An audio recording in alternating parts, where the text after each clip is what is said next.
نحمده ونستعينه ونؤمن به ونتوكل عليه ونعوذ بالله من شرور أنفسنا ومن سيئات أعمالنا من يهده الله فلا مضل له ومن يضلل فلا هادي له أشهد أن لا إله إلا الله وحده لا شريك له وأشهد أن محمدًا عبده ورسوله أرسله بالهدى ودين الحق ليظهره على الدين كله ولو كره المشركون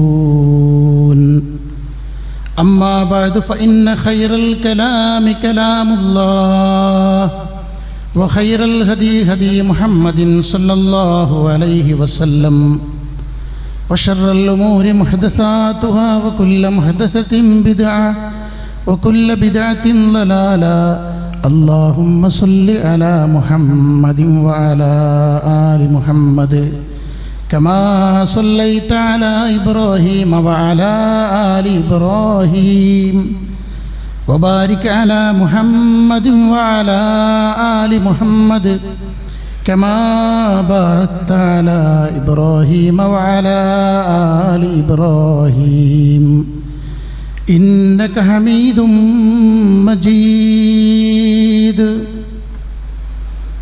أيها الإخوان أوصيكم عباد الله أولا بتقوى الله. أعوذ بالله من الشيطان الرجيم.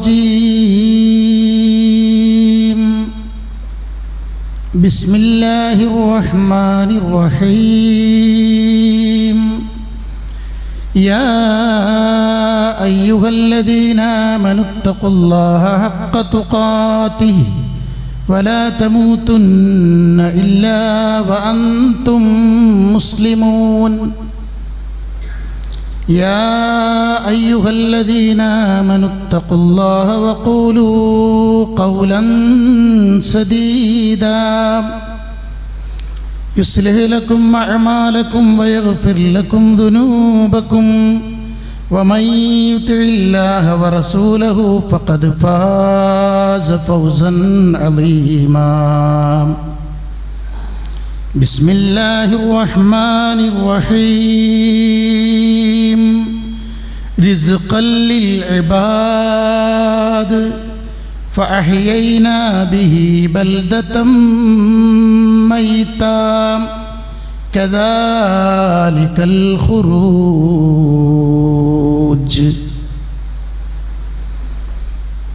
ബഹുമാനവും ഏറെ സ്നേഹവുമുള്ള സത്യവിശ്വാസികളെ, വിശ്വാസിനികളെ, സഹോദരങ്ങളെ,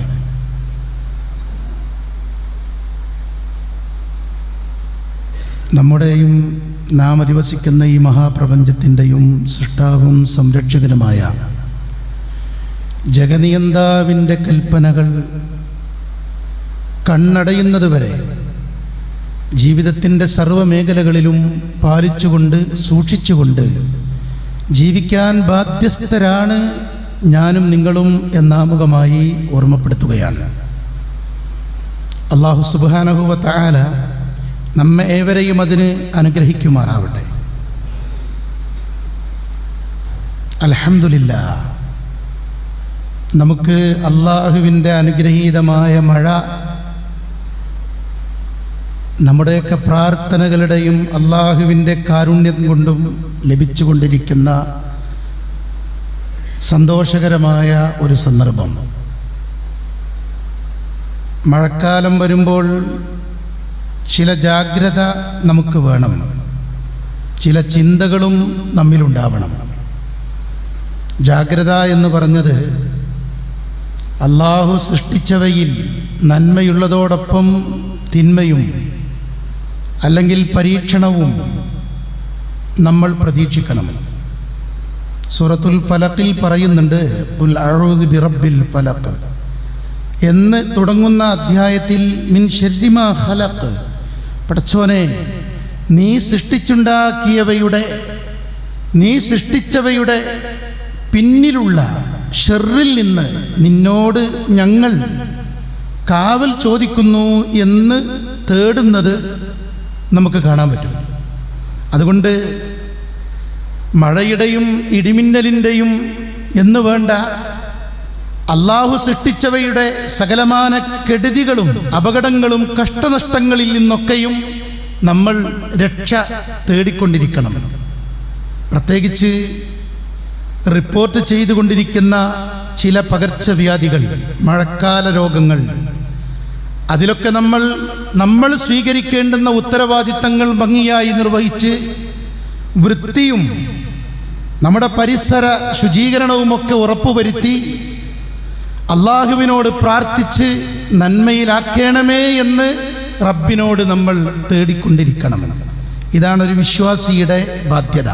അതാണ് ജാഗ്രത വേണം എന്ന് ഓർമ്മപ്പെടുത്താനുണ്ടായ കാരണം. രണ്ടാമത്തേത്, മഴ ചിലത് നമ്മെ ഉണർത്തുന്നുണ്ട്, ചിന്തിപ്പിക്കുന്നുണ്ട്, പഠിപ്പിക്കുന്നുണ്ട്. അത് പ്രിയപ്പെട്ടവരെ, വരണ്ടുണങ്ങിയ നിർജീവമായ മണ്ണിൽ ഒരു പച്ചപ്പ്, ഒരു പുൽത്തരി നമ്മൾ കണ്ടില്ല.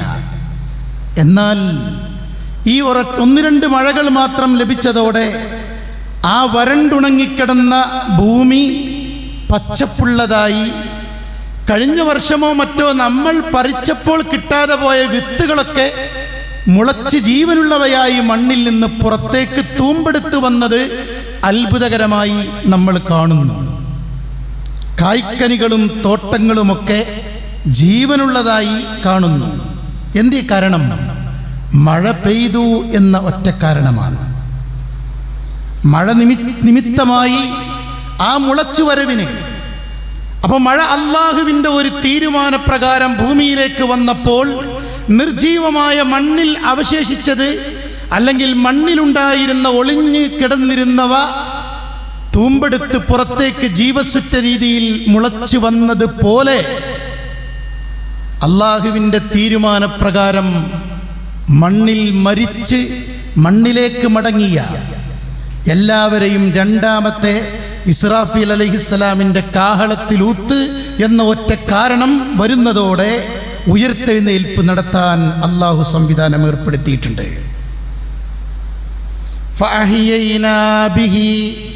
فأحيينا به بلدة ميتا. അടിമകൾക്ക് ഭക്ഷണമായിക്കൊണ്ട് എന്ന് മാത്രമല്ല, ഈ മഴവെള്ളം ഇറക്കുന്നതിലൂടെ അത്ഭുതങ്ങൾ അല്ലാഹു സംവിധാനിക്കുകയാണ്. ഖുർആൻ ഒരുപാട് ആയത്തുകളിൽ ഇത് പറയുന്നത് കാണാൻ പറ്റും. ഫൽയൻളുരിൽ ഇൻസാനു ഇലാ തുആമിഹി. മനുഷ്യൻ അവൻ്റെ ഉപജീവനത്തിലേക്ക്, അവൻ്റെ ഭക്ഷണത്തിലേക്കൊന്ന് ആലോചിക്കട്ടെ, ഒന്ന് നോക്കട്ടെ, ഒന്ന് ചിന്തിക്കട്ടെ. അന്നാ സബബ്നൽ മാഅ സബ്ബാ. നമ്മളെ ഈ ഡൈനിങ് ടേബിളിൽ കാണുന്ന രുചികരമായ ഭക്ഷണം എങ്ങനെ ഉണ്ടായി എന്നത് പുറത്തേക്ക് നോക്കി അള്ളാഹു സംവിധാനിച്ചത് ചൂണ്ടിക്കാണിക്കാൻ. നമ്മളാണ് ആകാശലോകത്ത് നിന്ന് മഴവെള്ളം ഇറക്കിയത്. സുമ്മ ശഖഖ്നൽ അർള ശഖ്ഖാ. എന്നിട്ട് ഭൂമിയെ അള്ളാഹു തന്നെ പിളർത്തി ആ വെള്ളം അതിലേക്ക് പ്രവേശിപ്പിച്ചു. ഫഅംബത്നാ ഫീഹാ ഹബ്ബാ. ഒരുപാട് ധാന്യങ്ങളെ നാം മുളപ്പിച്ചു കൊണ്ടുവന്നു. അല്ല മുളപ്പിച്ചു എന്നാണ്. വഅനബൻ വഖൽബാ.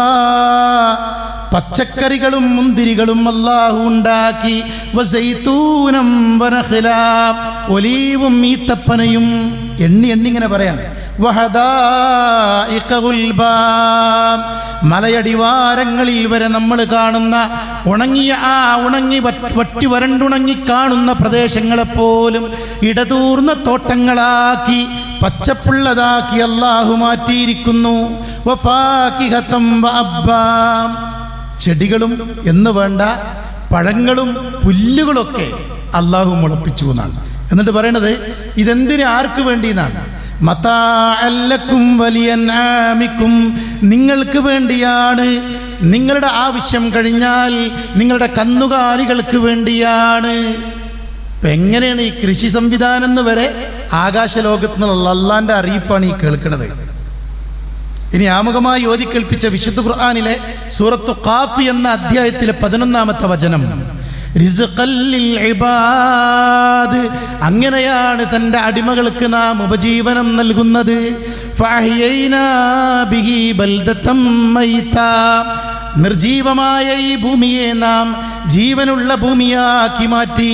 കദാലിക്കൽ ഖുറൂജ്, ആ മുളച്ചു വരുന്ന സസ്യലതാദികളെയും ആ മുളച്ചു പൊങ്ങി വരുന്ന പച്ചപ്പുള്ള തോട്ടങ്ങളെയും പുല്ലുകളെയും എല്ലാ കൃഷികളെയും നിങ്ങൾ കാണുമ്പോൾ നിങ്ങൾ ഓർക്കുക, ഇതുപോലെ ഒരു തീരുമാനം വരുമ്പോൾ മരിച്ച് മണ്ണടക്കിയ എല്ലാവരെയും ആ മണ്ണിൽ നിന്ന് അള്ളാഹു ഒരു നാളിൽ പുറത്തു കൊണ്ടുവരും. കദാലിക്കൽ ഖുറൂജ്, ഇങ്ങനെ ഒരു പുറപ്പെട്ടു വരവ് അള്ളാന്റെ അനുമതി തീരുമാനം വരുമ്പോൾ നമുക്കുണ്ടാകും എന്ന് അള്ളാഹു ഉയർത്തെഴുന്നേൽപ്പിനെ ഓർമ്മപ്പെടുത്തിക്കൊണ്ട് പ്രിയപ്പെട്ടവരെ ഖുർആനിൽ പറയാണ്. സൂറത്ത് ഫാത്തിർ എന്ന അധ്യായത്തിലെ 9-ാമത്തെ വചനത്തിലും ഇത് കാണാൻ പറ്റും. ഫഅഹ്യൈനാ ബിഹിൽ അർള ബഅദ മൗതിഹാ, ഭൂമി എങ്ങനെ മൗത്താവോ? എന്നാലും മൗത്താകുന്നതാണ്. അതാണ് അതിൻ്റെ നിർജീവാവസ്ഥ. വേനൽക്കാലത്തെ കടുത്ത വരൾച്ച, ആ നിർജീവമായ മൗത്തായ ഭൂമിയെ അതിനുശേഷം നാം ഹയാത്താക്കി. കദാലിക്കൻ നുശൂർ, അങ്ങനെയാണ് ഉയർത്തെഴുന്നേൽപ്പ് സംഭവിക്കുന്നത്. അപ്പോൾ ആ പുല്ല് മുളച്ചു വരുന്നത് കാണുമ്പോൾ നമ്മൾ ചിന്തിക്കണം, ഇങ്ങനെ ഒരു നാളിൽ ഈ മണ്ണിൽ നിന്ന് അള്ളാൻ്റെ തീരുമാനം വരുമ്പോൾ മറവ് ചെയ്യപ്പെട്ട ആദം നബി അലൈഹി ഇസ്ലാം മുതൽ തുടങ്ങിയിട്ടുള്ള നമ്മൾ ഇന്നലെ വരെ മറവ് ചെയ്ത ഇന്ന് മരിച്ചു വീഴുന്ന ആളുകൾ വരെ ഉയർത്തെഴുന്നേൽപ്പിക്കപ്പെടും എന്ന് ഖുർആൻ ഈ കാര്യം ഉണർത്തിക്കൊണ്ട് നമ്മളെ ഓർമ്മപ്പെടുത്തുകയാണ്. ഇതാണ് മഴക്കാലത്ത് ചിലത് ചിന്തിക്കാനുണ്ട് എന്ന് ഓർമ്മപ്പെടുത്താനുള്ള കാരണം. ആ ഉയർത്തെഴുന്നേൽപ്പ് പ്രിയപ്പെട്ടവരെ യഖീനാണ്, അത് സത്യമാണ്. വബില്ലാഹിറതിഹും യൂഖിനൂൻ, പരലോകത്തിൽ അവർ വിശ്വാസമുള്ളവർ എന്നല്ല ഖുർആൻ പറഞ്ഞത്, ദൃഢമായി വിശ്വസിക്കുന്നവരാണ്. ഉയർത്തെഴുന്നേൽപ്പ് ഇവിടെ വന്നതിൽ വിശ്വസിക്കുന്നതിനേക്കാൾ ഉറപ്പുള്ള കാര്യമാണ് എന്നാണ്. ഇപ്പം ഈ ജീവിതത്തേക്കാൾ ഉറപ്പാണ് ഇനി വരാനുള്ള ജീവിതം. രണ്ട് ലോകവും നിയന്ത്രിക്കുന്നത് അള്ളാഹുവാണ്. അതുകൊണ്ട് ഉയർത്തെഴുന്നേൽപ്പ് യഖീനാണ് എന്നാണ്. നമ്മളൊക്കെ അതിൽ അടിയുറച്ച് അല്ലെങ്കിൽ ദൃഢമായി വിശ്വസിക്കണമെന്നാണ് വിശ്വാസികളുടെ പ്രത്യേകത. പ്രിയപ്പെട്ടവരെ, ആ ബോധം വരുമ്പോഴാണ് കൃത്യമായി 5 സമയം നമസ്കാരത്തിന് ബാങ്ക് കേൾക്കുമ്പോൾ നമുക്ക് താല്പര്യപൂർവ്വം ആ ആരാധനയിലേക്ക് സന്തോഷത്തോടെ ആവേശത്തോടെ നിർവഹിക്കാൻ കഴിയുക. 6 ലക്ഷം രൂപ മുടക്കിയിട്ടാണ് നമ്മുടെ സഹോദരങ്ങൾ ഇപ്പം ഹജ്ജിന് വേണ്ടി ഇങ്ങനെ യാത്ര തിരിച്ചുകൊണ്ടിരിക്കുകയാണ്. 6 ലക്ഷം രൂപ. അതിനേക്കാൾ അധ്വാനം ആ ഹജ്ജ് നിർവഹിക്കുന്നവർക്കുണ്ട്. അതിനേക്കാൾ മാനസികമായ സന്നദ്ധത ഹജ്ജ് നിർവഹിക്കുന്നവർക്കുണ്ട്. ആ വിശുദ്ധ നാട്ടിലേക്ക് പരിശുദ്ധ ഹജ്ജിന് നമ്മുടെ സഹോദരങ്ങൾ ആ ഒരു യഖീനോടെ പരലോക ദൃഢ വിശ്വാസമുള്ളത് കൊണ്ടാണ് ആത്മാർത്ഥമായി യാത്ര തിരിച്ചുകൊണ്ടിരിക്കുന്നത്. നമ്മൾ ദുൽഹിജ്ജ മാസത്തിലാണല്ലോ, ദുൽഖഅദ് മാസത്തിലാണല്ലോ നമ്മളുള്ളത്. പ്രിയപ്പെട്ടവരെ, വീടിന് ലക്ഷങ്ങളാണ്, നമ്മുടെ വാഹനങ്ങൾക്ക് ലക്ഷങ്ങളാണ്. അതൊന്നും ആരും ഉത്ബോധിപ്പിച്ചിട്ടല്ല നമ്മൾ പണം കണ്ടെത്തിയത്. എല്ലാ ഇടപാടുകൾക്കും ലക്ഷങ്ങൾ. മകളുടെ ലളിതമായി നടത്താവുന്ന വിവാഹത്തിന് ലക്ഷങ്ങളാണ്. നമ്മുടെ ജോലി, ബിസിനസ്, ഇതിനൊക്കെ ലക്ഷങ്ങളാണ്. ഹജ്ജിന് മാത്രം നമ്മൾ പറയണെന്തറിയോ, ബാധ്യതയൊക്കെ തീരട്ടെ എന്നാണ്. പേരക്കുട്ടിക്ക് കല്യാണം കഴിഞ്ഞു, പേരക്കുട്ടിൻ്റെ എല്ലാ ആണ്ടിതികളും കഴിഞ്ഞു, പേരക്കുട്ടിക്ക് വീടായി, അതടക്കം കഴിഞ്ഞു. ഇനിയും 1-2 ബാധ്യതയും കൂടി ഉണ്ടെന്നാണ്. ഈ ബാധ്യതകളൊന്നും ആരാധനകൾക്ക് തടസ്സമായി പറഞ്ഞിട്ടില്ല.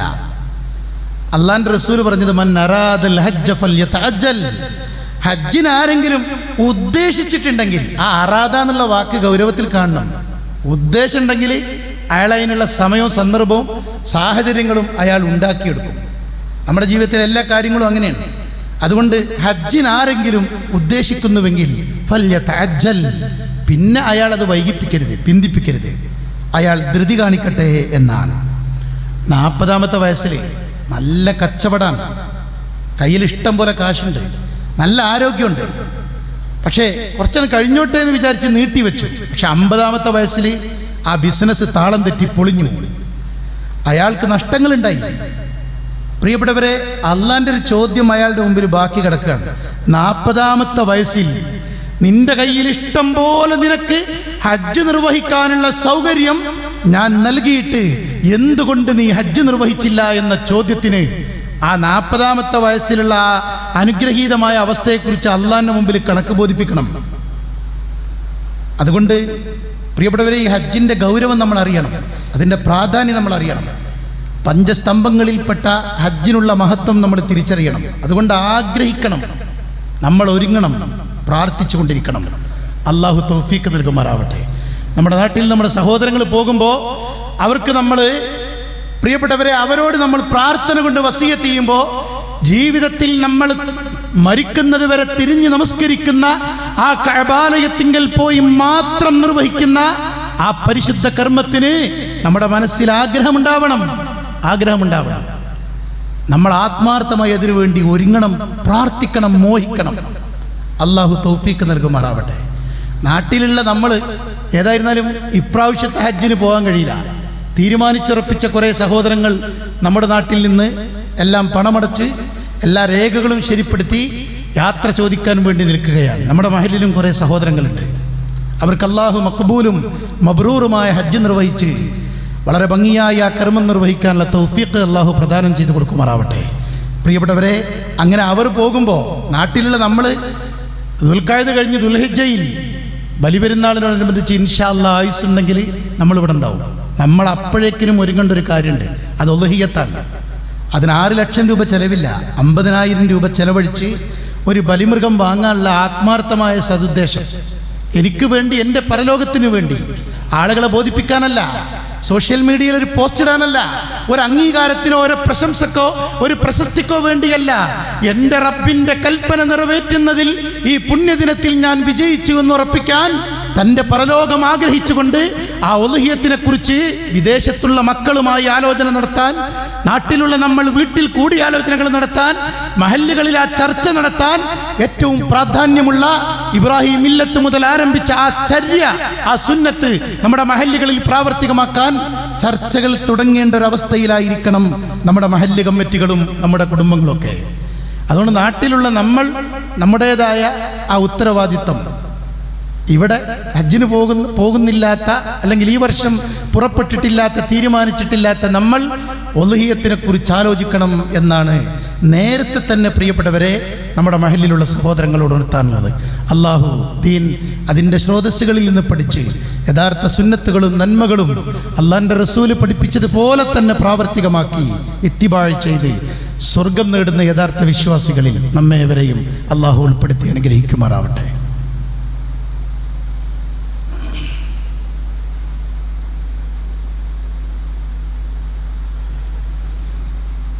ഇന്നൽ ഹംദലില്ലാഹ് നഹ്മദുഹു വനസ്തഈനുഹു വനുഅ്മിനു ബിഹി വനതവക്കലു അലൈഹി വനഊദു ബില്ലാഹി മിൻ ശുറൂരി അൻഫുസിനാ വമിൻ സയ്യിആതി അഅ്മാലിനാ മൻ യഹ്ദിഹില്ലാഹു ഫലാ മുദില്ല ലഹു വമൻ യുദ്ലിൽ ഫലൻ തജിദ ലഹു വലിയ്യം മുർഷിദാ. അമ്മാ ബഅദ്. ബഹുമാന്യരായ സത്യവിശ്വാസികളെ, വിശ്വാസിനികളെ, ഒരിക്കൽ കൂടി റബ്ബിൻ്റെ കൽപ്പനകളെ സൂക്ഷിച്ചുകൊണ്ട് ജീവിക്കണമേ എന്ന് ഓർമ്മപ്പെടുത്തുകയാണ്. അള്ളാഹു നമ്മേവരെയും അതിനെ അനുഗ്രഹിക്കുമാറാവട്ടെ. മക്കൾ അള്ളാഹുവിൻ്റെ അനുഗ്രഹമാണ്, സമ്പത്ത് പോലെ തന്നെ അള്ളാഹുവിൻ്റെ പരീക്ഷണമാണ്, അള്ളാഹു നൽകിയ ഭൗതിക ലോകത്തെ അലങ്കാരമാണ്. ആ മക്കൾ ശത്രുക്കളാണെന്നും ജാഗ്രതയുണ്ടാവണമെന്നും ഖുർആൻ നമ്മളെ ഉണർത്തിയിട്ടുണ്ട്. വിവാഹാനന്തരം ആ മക്കളുണ്ടാവണമെന്നേറെ ആഗ്രഹിച്ച് പ്രാർത്ഥിച്ച് മോഹിച്ച് ആ മക്കളെ തന്ന റബ്ബിന് നന്ദി കാണിച്ച് അൽഹംദുലില്ലാ ഒരു നല്ല പേരിട്ട് ആ മക്കൾ നമ്മുടെ കാലത്ത് മാത്രമല്ല അവർ ജീവിക്കുമ്പോഴും നമ്മുടെ മരണാനന്തരവുമൊക്കെ നമുക്ക് ഇരുലോകത്തും ഉപകാരപ്പെടണമെന്ന് ആഗ്രഹിച്ചുകൊണ്ട് പ്രിയപ്പെട്ടവരെ അവരെ വളർത്തുന്നതിൽ ജാഗ്രത പാലിക്കുന്നവരാണ് രക്ഷിതാക്കളായ ഞാനും നിങ്ങളും. അങ്ങനെ നല്ല പേര് നൽകി സന്തോഷാധിക്യത്താൽ അത് വെളിപ്പെടുത്താൻ സുന്നത്തായ അഖീഖത്ത് കർമ്മം നിർവഹിച്ചു. അങ്ങനെ ശുദ്ധ പ്രകൃതിയിലൂടെ വന്നവരാണ് നമ്മുടെ മക്കൾ. ദുനിയാവിലൂടെയാണ് ജീവിക്കുന്നത്. ദുനിയാവിൻ്റെ ചിത്രം വർത്തമാന കാലഘട്ടത്തിൽ ആർക്കും പറഞ്ഞറിയിക്കേണ്ട ആവശ്യമില്ല. അപകടങ്ങൾ, ചതിക്കുഴികൾ, മദ്യവും മയക്കുമരുന്നും സെക്സ് തുടങ്ങിയ റാക്കറ്റുകൾ വലവിരിച്ച് നമ്മുടെ മക്കളെ തന്നെ തേടി കാത്തിരിക്കുകയാണ്. നമ്മൾ ആലോചിക്കണം, മതനിരാസവും യുക്തിവാദവും ഒരു ഭാഗത്ത് സജീവമാണ്. ആരെയാണ് അന്വേഷിക്കുന്നത്? മതവിശ്വാസികളെ തേടി നമ്മുടെ മക്കളെ എങ്ങനെ ഈ കോളത്തിൽ നിന്ന് ഈ അതിർവരമ്പുകൾ ലംഘിച്ച് പുറത്തു ചാടിക്കാമെന്ന ആലോചനകളും കണ്ണുകളും തീർച്ചയായും മതബോധമുള്ള കുടുംബങ്ങളിലേക്കും മക്കളിലേക്കും സഹോദരിമാരിലേക്ക് വരെ വന്നുകൊണ്ടിരിക്കുകയാണ്. അവിഹിത ബന്ധങ്ങൾക്ക് പരിരക്ഷ ലഭിക്കുന്ന ഒരു ലോകത്താണ്, ഒരു കാലത്താണ് നമ്മൾ ജീവിച്ചു കൊണ്ടിരിക്കുന്നത്. അന്ധവിശ്വാസങ്ങളും ആത്മഹത്യകളും കുറ്റകൃത്യങ്ങളും മുമ്പെന്നുമില്ലാത്ത അത്ര പെരുകി വന്നുകൊണ്ടിരിക്കുകയാണ്. സോഷ്യൽ മീഡിയയിലൂടെ ചതിക്കുഴികൾ നമുക്കറിയാം. പണ്ട് കുട്ടി കൂട്ടത്തിൽ പോകുമ്പോഴാണ് നമുക്ക് പേടി. ഇന്ന് കുട്ടി ഒറ്റക്ക് ആ മൊബൈലിൽ നെറ്റ് കണക്ഷനുള്ള മൊബൈൽ കൊണ്ട് കുട്ടി ഒറ്റക്കിരിക്കുമ്പോൾ നമുക്ക് പേടിയാണ്. എല്ലാം വിരൽ തുമ്പിലാണ്.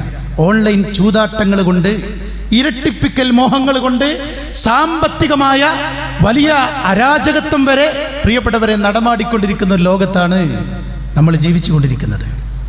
ചുരുക്കത്തിൽ നമ്മൾ ജീവിക്കുന്ന, നമ്മുടെ മക്കൾ ജീവിക്കുന്ന ചുറ്റുപാടുകൾ, ജീർണതകൾ വർദ്ധിച്ചു എന്നത് യാഥാർത്ഥ്യമായി നമ്മളെല്ലാവരും അംഗീകരിക്കുന്നൊരു സത്യമാണ്. ഇതിനിടയിലൂടെ വേണം നമുക്കും നമ്മുടെ മക്കൾക്കും ജീവിക്കാൻ, മുസ്ലിമായി ജീവിക്കാൻ. മതത്തിൽ നിന്നും മതപരിസരത്ത് നിന്നും നമ്മളെയും നമ്മുടെ മക്കളെയും പുറത്തു ചാടിക്കാൻ ബോധപൂർവമായ ശ്രമം സജീവമായി നടക്കുന്നുണ്ട് എന്നത് നമ്മളാരും മറന്നു പോകരുത്. പ്രത്യേക ആപ്പുകൾ വരെ അതിനെ നിർമ്മിച്ചു കൊണ്ടിരിക്കുകയാണ്. എന്തിനധികം പ്രിയപ്പെട്ടവരെ, ഹോസ്റ്റലുകളിൽ നമ്മുടെ മക്കളെ, വിശിഷ്യ നമ്മുടെ പെൺകുട്ടികളെ പറഞ്ഞയക്കുന്ന രക്ഷിതാക്കൾ വളരെ ജാഗ്രതയോടെ അവരുടെ ഓരോ കാര്യത്തിലും നിരീക്ഷിച്ചു കൊണ്ടിരിക്കണം, ഇടപെട്ടുകൊണ്ടിരിക്കണം. അല്ലെങ്കിൽ നമ്മുടെ മക്കൾ നമുക്ക് നഷ്ടമാകും. വിശുദ്ധ ഖുർആൻ ഈ ജാഗ്രതയെ ഓർമ്മപ്പെടുത്തുന്നുണ്ട്. യാ അയ്യുഹല്ലദീന ആമനൂ ഖൂ അൻഫുസകും വഅഹ്ലീകും നാറാ. സത്യവിശ്വാസികളെ, നിങ്ങൾ നിങ്ങളെയും നിങ്ങളുടെ മക്കളെയും നരകത്തിൽ നിന്ന് കാത്തുകൊള്ളണേ. നമ്മൾ മാത്രം നന്നായാൽ പോരാ, നമ്മൾ മാത്രം ശ്രദ്ധിച്ചാൽ പോരാ. നമ്മുടെ ജീവന്റെ തുടിപ്പായ, കരളിൻ്റെ കഷ്ടമായ, നമ്മുടെ എല്ലാമെല്ലാമായ, ആനന്ദത്തിൻ്റെ അടയാളമായ, അള്ളാഹു നൽകിയ ജീവൻ തുടിക്കുന്ന സമ്മാനമായ നമ്മുടെ പ്രിയപ്പെട്ട മക്കളുടെ കാര്യത്തിലും നമ്മൾ ശ്രദ്ധിച്ചേ മതിയാകൂ. ആ ഉത്തരവാദിത്വം നമുക്കാണ്. നമ്മൾ നമ്മുടെ കുട്ടികളെ ഏറ്റെടുത്തേ മതിയാകൂ. നാട് നന്നാക്കാൻ കഴിയില്ല എന്ന് നമുക്ക് പറയാൻ പറ്റും. പക്ഷേ നമ്മുടെ രക്തത്തിൽ പിറന്ന നമ്മുടെ മക്കളുടെ ഉത്തരവാദിത്വം നമ്മൾ ഏറ്റെടുത്തേ മതിയാകൂ. ആ ഉത്തരവാദിത്വം നമ്മളെ ഏൽപ്പിച്ചിട്ടുണ്ട്. കുല്ലുക്കും റാഇൻ. നിങ്ങളെല്ലാവരും തൻ്റെ കീഴിലുള്ള മക്കളുടെ ഉത്തരവാദിത്വം ഏറ്റെടുക്കേണ്ടവരാണ്. നല്ല ഭക്ഷണം അവരിഷ്ടപ്പെടുമ്പോൾ, ആഗ്രഹിക്കുമ്പോൾ, താല്പര്യപ്പെടുന്നത് പോലെ നമ്മൾ നൽകാൻ കഷ്ടപ്പെടാറുണ്ട്. സാധാരണക്കാരായ രക്ഷിതാക്കൾ വരെ അവരിഷ്ടപ്പെടുന്ന വസ്ത്രം, അവരാഗ്രഹിക്കുന്ന വിദ്യാഭ്യാസം എന്ത് കടം എടുത്തുകൊണ്ടാണെങ്കിലും നൽകാൻ താല്പര്യം കാണിക്കുന്ന ലോകത്താണ്, കാലത്താണ് നമ്മൾ ജീവിച്ചു കൊണ്ടിരിക്കുന്നത്. പക്ഷേ അതൊക്കെ ഒരുക്കി കൊടുക്കുമ്പോഴും അവനെ ചേർത്ത കോളേജിൻ്റെ അടുത്ത് അവന് ജുമാക്ക് പോകാൻ, അവന് നമസ്കരിക്കുന്ന ഒരു കൂട്ടുകെട്ട്, അവന് ഖുർആൻ ഓതാനുള്ള ഒരു സാഹചര്യം, അതൊന്നും നമ്മൾ അന്വേഷിക്കാറില്ല. അന്വേഷിച്ചേ മതിയാകൂ. അവൻ്റെ ദീൻ എന്താണ്? അവൻ്റെ ഹോസ്റ്റലിൽ അവൻ്റെ മതപരമായ ചിട്ട നഷ്ടപ്പെട്ടിട്ടുണ്ടോ എന്ന് നമ്മൾ അറിയണം. ദീനൊക്കെ അതൊക്കെ അവൻ്റെ ഇഷ്ടം പോലെ ചെയ്യട്ടെ എന്ന് പറഞ്ഞ് നമ്മൾ ലാഘവത്തോടെ കാണുന്നുവെങ്കിൽ, പ്രിയപ്പെട്ടവരെ, ഹിദായത്ത് കിട്ടുക മാത്രമല്ല, ഹിദായത്തിൽ നിലനിന്നുകൊണ്ട് നമ്മുടെ മക്കളെ വളർത്താൻ നമുക്ക് കഴിഞ്ഞിട്ടില്ലെങ്കിൽ ഖേദിക്കേണ്ടുന്നൊരവസ്ഥ വരും എന്നാണ് വർത്തമാന കാലഘട്ടങ്ങളിലെ പല വാർത്തകളും വായിക്കുമ്പോൾ നമുക്ക് തോന്നുന്നത്. കുട്ടിക്കാലത്തൊക്കെ മതനിഷ്ഠ ചിട്ടകൾ നമ്മൾ പരിശീലിപ്പിക്കണം നമ്മുടെ മക്കൾക്ക്. അതിനുവേണ്ട ഒരു നല്ല സംവിധാനമാണ് മദ്രസ പ്രസ്ഥാനം. നമ്മുടെ മദ്രസയുടെ പ്രസക്തി അവിടെയാണ്. പ്രിയപ്പെട്ടവരെ, ആ മദ്രസയിൽ നിന്ന് കുട്ടികൾ പഠിക്കുന്ന സ്വഭാവ കർമാനുഷ്ഠാന എന്ന് മാത്രമല്ല, ഖുർആൻ ഹദീസ് പഠനങ്ങളും അറബി ഭാഷയും തുടങ്ങി അവരുടെ ജീവിതത്തിന് അവർക്ക് മുതൽക്കൂട്ടാകുന്ന എല്ലാ സംസ്കാരങ്ങളും അവർ പഠിച്ചെടുക്കുകയാണ്. അത് A+ വാങ്ങാൻ വേണ്ടി മാത്രമുള്ളതല്ല. ആ പഠിച്ചത് അവർ പ്രാവർത്തികമാക്കിയത്, ചൊല്ലിപ്പഠിച്ചത്. ആ പ്രാർത്ഥനകൾ മാതാപിതാക്കളായ നമ്മളാണ്. ഭക്ഷണ ഡൈനിങ് ടേബിളിൽ ഇരിക്കുമ്പോൾ, വാഹനത്തിൽ കയറുമ്പോൾ വീട്ടിൽ നിന്ന് പല കാര്യങ്ങൾക്കും നമ്മൾ ചർച്ചകൾക്ക് വിധേയമാക്കുമ്പോൾ അതൊക്കെ മക്കൾ ചൊല്ലുന്നുണ്ടോ എന്ന് പരിശോധിക്കേണ്ട ഉത്തരവാദിത്തം രക്ഷിതാക്കളായ എനിക്കും നിങ്ങൾക്കുമുണ്ട്. അതുകൊണ്ട് തർബിയത്തിൻ്റെ ഉത്തരവാദിത്തം രക്ഷിതാക്കളായ ഞാനും നിങ്ങളും ഏറ്റെടുക്കണം. എൻ്റെ ഉപ്പയാണ് എന്നെ ജുമാക്ക് കൊണ്ടുപോയി ശീലിപ്പിച്ചത് എന്ന് നമ്മുടെ മക്കൾ നമ്മുടെ കാലശേഷവും ഓർത്തെടുത്തുകൊണ്ട് പറയാനുള്ള നല്ല അനുഭവം നമ്മുടെ മക്കൾക്കുണ്ടാവണം. എൻ്റെ ഉമ്മയാണ് സുബഹി ബാങ്ക് വിളിച്ച ഉടൻ എന്നെ എഴുന്നേൽപ്പിച്ച് പള്ളിയിലേക്ക് പറഞ്ഞയച്ചത് എന്ന് ഈ ശബ്ദം ശ്രവിക്കുന്ന ഉമ്മമാരെ നമുക്ക് നമ്മളെക്കുറിച്ച് നമ്മുടെ മക്കൾക്ക് പറയാനുണ്ടാകണം. നല്ല അനുഭവങ്ങൾ. മതവും മാതാപിതാക്കളും നമ്മുടെ മക്കളെ സ്വാധീനിക്കണം. ഇന്ന് ഇതല്ലാത്തതൊക്കെ മക്കളെ സ്വാധീനിക്കുകയാണ്. പക്ഷേ മതവും മാതാപിതാക്കളും മക്കളെ സ്വാധീനിക്കാത്ത ഒരവസ്ഥ വന്നാൽ വലിയ ദുരന്തത്തിലേക്കാവും സമൂഹത്തിൻ്റെ ഇന്നത്തെ ചുറ്റുപാടിൻ്റെ പോക്ക് എന്ന അപകടം ഞാനും നിങ്ങളും തിരിച്ചറിയണം. നമ്മുടെ മക്കൾ നമ്മൾ ജീവിക്കുമ്പോൾ തന്നെ നമസ്കരിക്കുന്നുണ്ടോ, അവർ പ്രാർത്ഥിക്കുന്നുണ്ടോ, നമുക്ക് വേണ്ടി പ്രാർത്ഥിക്കാൻ അവർക്കറിയുമോ? നമ്മുടെ ജനാസയൊന്ന് കുളിപ്പിച്ച് പ്രിയപ്പെട്ടവരെ ഒന്ന് കഫൻ ചെയ്ത് ആ ജനാസയുടെ മുമ്പിൽ വന്നൊന്ന് ഇമാമത്ത് നിൽക്കാൻ നമ്മുടെ മക്കൾക്കറിയുമോ കഴിയുമോ എന്ന് ഞാനും നിങ്ങളും പരിശോധിക്കണം. നിർബന്ധിച്ച് ചെയ്യാൻ പറ്റുന്ന സംഗതിയല്ല. അതുകൊണ്ട് മക്കളെ ഈ രൂപത്തിൽ ദീനീ ചിട്ടയിൽ വളർത്തേണ്ടുന്ന ഉത്തരവാദിത്വം നമുക്കുണ്ട് എന്ന് നമ്മൾ തിരിച്ചറിയണം. അനസ് റളിയല്ലാഹു അൻഹു അള്ളാഹിൻ്റെ റസൂലിൻ്റെ കൂടെ ജീവിക്കാൻ മദ്രസയിൽ വെച്ചല്ല പഠിപ്പിക്കുന്നത്, മറിച്ച് ഭക്ഷണത്തളികയുടെ മുമ്പിൽ വെച്ചുകൊണ്ട് യാ ഗുലാം സമ്മില്ലാ, അള്ളാഹിൻ്റെ റസൂൽ പ്രാക്ടിക്കലായി കൊണ്ടത് പഠിപ്പിക്കുകയാണ്. മോനെ, അള്ളാഹിൻ്റെ നാമം ഉച്ചരിച്ചുകൊണ്ട് ഭക്ഷണം കഴിക്കൽ ആരംഭിക്കണം. എന്തൊരു നല്ല സംസ്കാരം! നിന്റെ ഭാഗത്ത് നിന്ന് കഴിക്കണം, അല്പാൽപം കഴിക്കണം, കഴിച്ചു കഴിഞ്ഞാൽ അൽഹംദുലില്ലാ പറയണം. എന്തൊരു നല്ല സംസ്കാരം! രക്ഷിതാക്കളായ നമ്മൾ മക്കൾക്കിത് പകർന്നു നൽകണം. അള്ളാഹിന്റെ റസൂലിന്റെ സുന്നത്താണ്. ഫാത്തിമ ബീവി മരുമകൻ അലി റളിയല്ലാഹു അൻഹു വിരുന്നു വന്ന രാത്രിയിൽ കതകടച്ചുകൊണ്ട് ഉറങ്ങാൻ പോയപ്പോൾ അള്ളാഹിന്റെ റസൂൽ മോളെ ഫാത്തിമ എന്ന് പറഞ്ഞ് ആ ഡോറ് മുട്ടി വിളിക്കാൻ. എന്നിട്ട് മോള് എന്തിയെ ബാപ്പ വിളിച്ചത് എന്ന് പറഞ്ഞ് കിടക്കാൻ പോയ ആ ഭാര്യ ഭർത്താക്കന്മാരായ അലി റളിയല്ലാഹു അൻഹു ഫാത്തിമ ബീവി രണ്ടുപേരെയും തുറന്ന് അള്ളാഹിന്റെ റസൂൽ പറയണേ, ഉറങ്ങാൻ കിടക്കുമ്പോഴുള്ള പ്രാർത്ഥന പ്രാർത്ഥിച്ചുവോ എന്ന് ഓർമ്മപ്പെടുത്തുകയാണ്.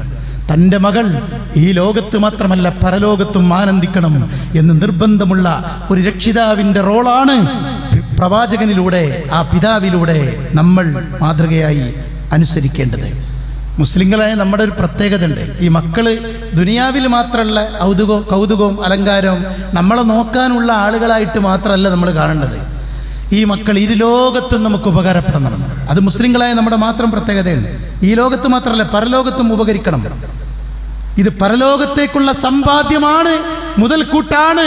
നമ്മുടെ ഇബാദത്തുകൾ എന്ന പോലെ നമ്മുടെ മക്കളെന്ന് പ്രിയപ്പെട്ടവരെ നമ്മൾ തിരിച്ചറിയണം. അത് മുസ്ലിങ്ങളുടെ മാത്രം പ്രത്യേകതയാണ്. വലദുൻ സാലിഹുൻ യദ്ഉ ലഹു.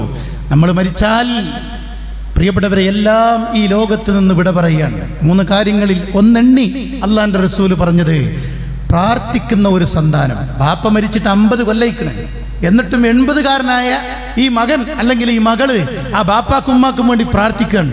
ആ പ്രാർത്ഥന തടസ്സമില്ലാതെ അവർക്ക് എത്തിക്കൊണ്ടിരിക്കുമെന്ന് അഷ്റഫുൽ ഖൽഖ് റഹ്മത്തുല്ലിൽ ആലമീൻ വഹീന്റെ വെളിച്ചത്തിൽ നമ്മളെ ഓർമ്മപ്പെടുത്തിയിരിക്കുകയാണ്. അതുകൊണ്ട് പ്രാർത്ഥിക്കുന്ന ആ ശീലമുള്ള ആ ബോധമുള്ള മക്കളാക്കി നമ്മുടെ മക്കളെ പ്രിയപ്പെട്ടവരെ നമ്മൾ മാറ്റണം. മക്കൾക്ക് റബ്ബിനെ പരിചയപ്പെടുത്തണം, അള്ളാഹിനെ പരിചയപ്പെടുത്തണം. അദൃശ്യമായി അവർ അള്ളാഹുവിനെ ഭയപ്പെടണം.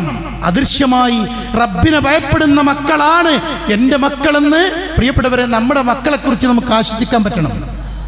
നല്ല ഒരു സുഹൃത്താവണം നമ്മുടെ മക്കൾക്ക്. നമ്മൾ ഒന്നിച്ച് ഭക്ഷണം കഴിക്കണം, ജമാഅത്തായി നമസ്കരിക്കണം, കാര്യങ്ങൾ തുറന്ന് സംസാരിക്കണം. അവരോട് ആശയവിനിമയം നടത്താൻ സമയം നമ്മൾ കണ്ടേ മതിയാകൂ. എത്ര വലിയ ബിസിനസ്, എത്ര വലിയ തിരക്കുള്ള ആളാണെങ്കിലും ആ മക്കൾക്ക് ഈ ലോകത്തുള്ള ഉപ്പയും ഉമ്മയും നമ്മളാണ്. അതുകൊണ്ട് സമയം കണ്ടേ മതിയാകൂ. അവർക്ക് സമയം കൊടുക്കണം. ലുക്മാൻ അലൈഹിസ്സലാം എന്താണ് ബാപ്പാര് മക്കളോട് പറയേണ്ടത് എന്നുള്ള സിലബസ് അന്വേഷിക്കുന്ന ആളുകളോട് വിശുദ്ധ ഖുർആൻ പണ്ട് ഒരു രക്ഷിതാവ് മകനെ ചേർത്ത് പിടിച്ച് പറഞ്ഞ ഉപദേശം പഠിപ്പിക്കുന്നുണ്ട്. അതാണ് സിലബസ്, അതാണ് പറയേണ്ടത്. ഇതാണ് ആ സൂറത്തിലെ ആ ആയത്തുകളാണ് സ്വന്തം മക്കളോട് പറയേണ്ടതും പഠിപ്പിക്കേണ്ടതും. വഇദ് ഖാല ലുഖ്മാനു ലിഇബ്നിഹി വഹുവ യഅലുഹു, ലുഖ്മാൻ അലൈഹിസ്സലാം തൻ്റെ മകനോട് പറഞ്ഞ സന്ദർഭം, വഹുവ യഅലുഹു, മനഃപൂർവ്വം സ്നേഹത്തോടെ വാത്സല്യത്തോടെ തൻ്റെ പൊന്നുമോനെ അടുത്തേക്ക് വിളിച്ചിരുത്തിക്കൊണ്ട് ആ ബാപ്പ നടത്തുന്ന വഅലാണ്. നമ്മൾ കേട്ട വഅല് ഗംഭീര വഅലാണ്, അതല്ല. സ്വകാര്യം പറയണീനാണ് ഖുർആൻ പറഞ്ഞത് ഉപദേശം വഅല്.